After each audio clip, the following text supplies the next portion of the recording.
డబ్బు, అనారోగ్యం, ఉద్యోగం, వ్యాపారం, అప్పులతో బాధపడుతున్నారా? మీకోసమే లాంచ్ యువర్ ఫ్యూచర్ ప్రోగ్రామ్. నమస్తే, వెల్కమ్ టు సుమన్ టీవీ. నేను విష్ణు. ప్రస్తుతంతో పాటు senior stock market analyst GVS Satyanarayana గారు ఉన్నారు. వారితో మాట్లాడదాం.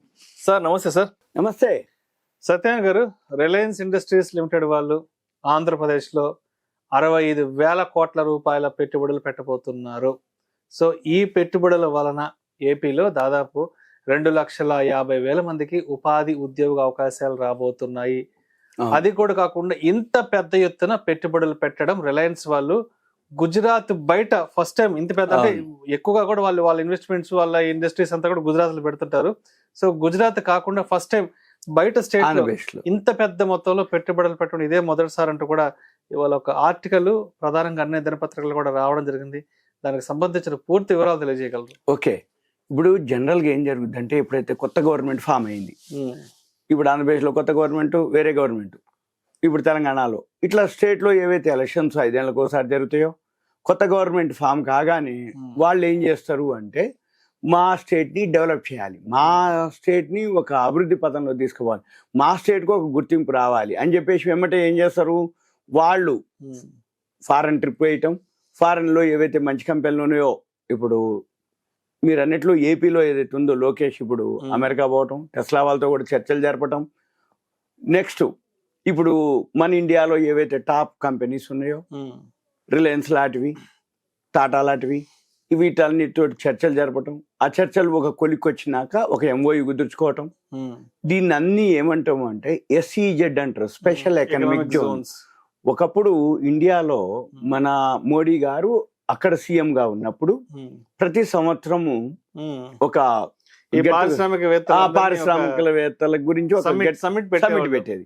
ఈ సమిట్ లో ఏం చెప్తాడు, ఎవరెవరైతే ఇక్కడ ఈ గుజరాత్ రాష్ట్రంలో పెట్టుబడులు పెట్టండి, మీకు ల్యాండ్ ఇస్తాం, వాటర్ ఇస్తాం, పవర్ ఇస్తాం, ట్యాక్స్ ఎగ్జిబిషన్ ఇస్తాం, అన్ని ఇస్తాం, మీరేం చేయాలి, ఇండస్ట్రీ పెట్టాలి, మా స్టేట్ లో ఉన్న వాళ్ళకి ఉపాధి ఉద్యోగ అవకాశాలు కల్పించాలి. ఇది స్పెషల్ ఎకనామిక్. అయితే అలానే ప్రతి స్టేట్ ఏం చేస్తుంది, ఆ స్టేట్ డెవలప్ చేయడం కోసం పెద్ద పెద్ద కంపెనీలు, బ్రాండ్, గుడ్ విల్ ఉన్నవి, వాళ్ళు ఏం ప్రొడక్ట్ చేస్తారు, వాళ్ళతోటి ఏదైతే ఉన్నాయో టైఅప్లు. ఇప్పుడు మనము మీరు అన్నట్లుగా రిలయన్స్ ఏదైతే ఉందో వాళ్ళతోటి అయితే ఎలా ఉండాలి, మన భౌగోళిక పరిస్థితులు, మన రాష్ట్రం యొక్క ఏదైతే వనరులు, ఆర్థిక స్థితిని బట్టి ఏ ఇండస్ట్రీ పెడితే మంచిది, ఏ ఇండస్ట్రీకి ఫ్యూచర్ ఉంటుంది, ఏ ఇండస్ట్రీ కాంపిటీషన్ ఉంటుంది, ఏ ఇండస్ట్రీలో మనము పురోగతి సాధిస్తాము, ఇవన్నిటి మీద బేస్ చేసుకొని వాళ్ళు ఒక డెసిషన్ ఉంటుంది.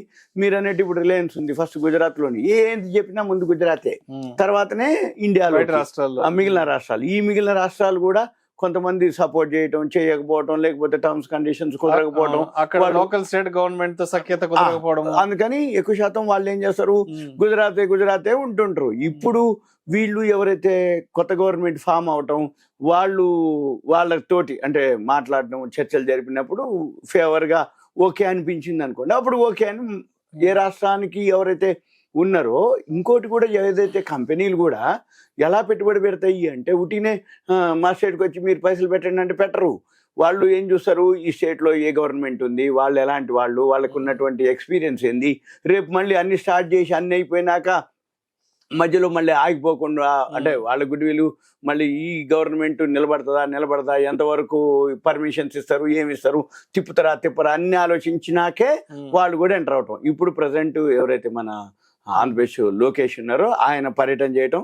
అయితే ఇప్పుడు ఆంధ్రప్రదేశ్ ప్రభుత్వానికి పెట్టుబడులు మీద ఫోకస్, అంటే వేరే మంచి కంపెనీలు మా స్టేట్లో పెట్టుబడులు పెట్టండి, మేము మీకు కావాల్సిన అన్ని ఇస్తా అని అనటం, చర్చలు జరగటం.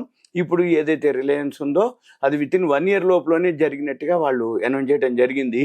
ఈ అనౌన్స్ చేయటం ఏదైతే పారిశ్రామికవేత్తలు, కంపెనీలు ఏవైతే వస్తున్నాయో ఇవన్నీ కూడా ఒకళ్ళు వచ్చిర్రు అనుకోండి, ఆటోమేటిక్గా అన్ని కంపెనీలు పెద్ద బ్రాండ్, మేము అది చేస్తాం ఇది చేస్తాం అంటారు. ఇక ఇండస్ట్రీ స్టార్ట్ అయిపోతే మీరు అనేది ఇప్పుడు 2.5 లక్షలు ఉపాధి అవకాశాలు. ఇప్పుడు ఈ రిలయన్స్ ఏదైతే ఉందో అది ఏం చేస్తుందో సింపుల్ గా చూద్దాము.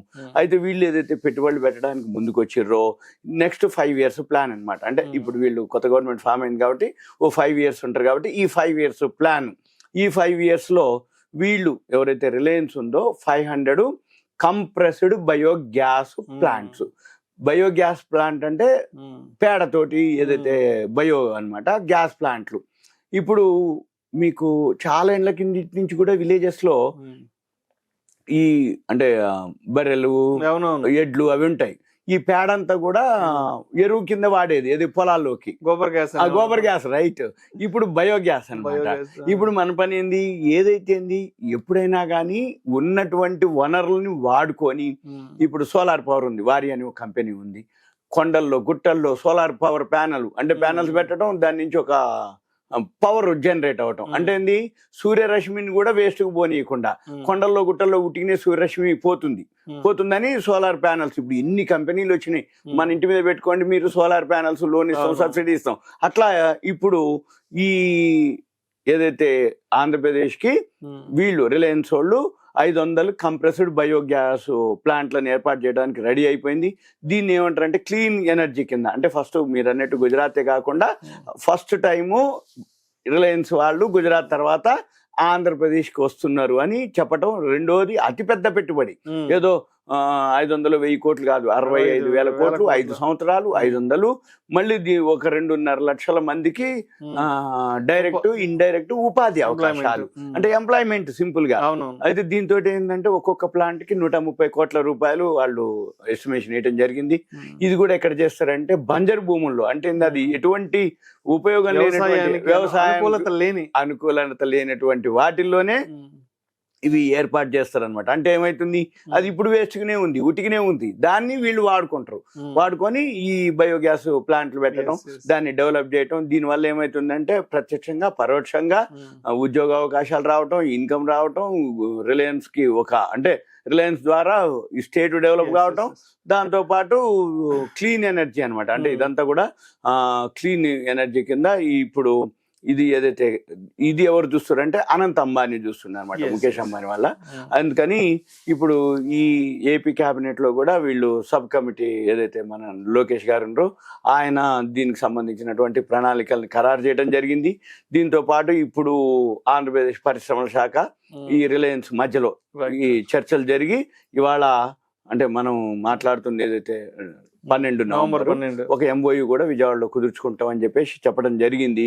అయితే దీంతో ఏంటంటే ఇంటిగ్రేటెడ్ క్లీన్ ఎనర్జీ పాలసీ కింద దీన్ని జీవ ఇంధన ప్రాజెక్టుల కింద ప్రోత్సాహకాలు తీసుకురావడం జరుగుతుంది. అయితే ఈ రిలయన్స్ ఏర్పాటు చేసే ఏదైతే కంప్రెస్డ్ బయోగ్యాస్ ఉందో 5 ఏళ్ల పాటు దీని మీద పెట్టుబడి మీద రాయితీలు ఇవ్వటం, సబ్సిడీలు ఇవ్వటం, తర్వాత జిఎస్టీ ఏదైతే ఉందో రీఎంబర్స్మెంట్ చేయటం, దీంతో పాటు ఎలక్ట్రిసిటీ డ్యూటీ ఏవైతే ఉన్నాయో ఇవన్నీ ఎగ్జిబిషన్ ఇస్తారనమాట వాళ్ళకి. తర్వాత ఈ వీటితో పాటు ఏంటంటే ఇదొకటే కాకుండా ఇంకా వేరే కంపెనీలు కూడా ఫాలో అవుతాయి. అప్పుడు ఏమైతుంది, దీనికి రాష్ట్రంలో ఈ ఆంధ్రప్రదేశ్ రాష్ట్రంలో యువతకి ఉద్యోగ అవకాశాలు అనుకోండి, ఉపాధి అవకాశాలు అనుకోండి, ఏవైతే ఆ రాష్ట్రం అభివృద్ధి చెందటానికి ఇది బాగా ఉపయోగపడుతుంది అనేది దీని యొక్క అన్నమాట. సింపుల్ గా ఇది రేపటి నుంచి ఇంకా మనము ఆంధ్రప్రదేశే కాదు తెలంగాణ వాళ్ళు కూడా ఈ మధ్య వెళ్ళటం జరిగింది. ఇక ఫారెన్ కంపెనీలు ఏమేమి వస్తాయో అనేది చూడటం అయింది. ఇంకా గుడ్ న్యూస్ ఏంటంటే మార్కెట్లు పడుతూ వచ్చినాయి, కానీ ఇటువంటి గుడ్ న్యూస్ వస్తూ ఉన్నాయి. ఇప్పుడు అక్కడ ట్రంప్ వచ్చిండు, ఎలన్ మాస్క్ వచ్చిండు, టెస్లా వాళ్ళు మళ్ళీ ఇమీడియట్ గా ఎవరు ఏ స్టేట్ వాళ్ళు ముందు తీసుకొస్తారో తెలియదు, కానీ టెస్లా వాళ్ళు ఇండియాకి వచ్చేస్తారు. ఇంప్రూవ్మెంట్ ఉంటది. టెస్లా వాళ్ళు ఏ కంపెనీలకు ఆర్డర్ ఇచ్చిండ్రో ఆ కంపెనీలు అన్ని ఉంటాయి, కాబట్టి అది వేరే లిస్ట్ ఉంది టెస్లా వాళ్ళది. అది ఇంకో వీడియోలో మనం చెప్తాం. Thank you sir. Okay, thank you. Suman TV ధన్యవాదాలు.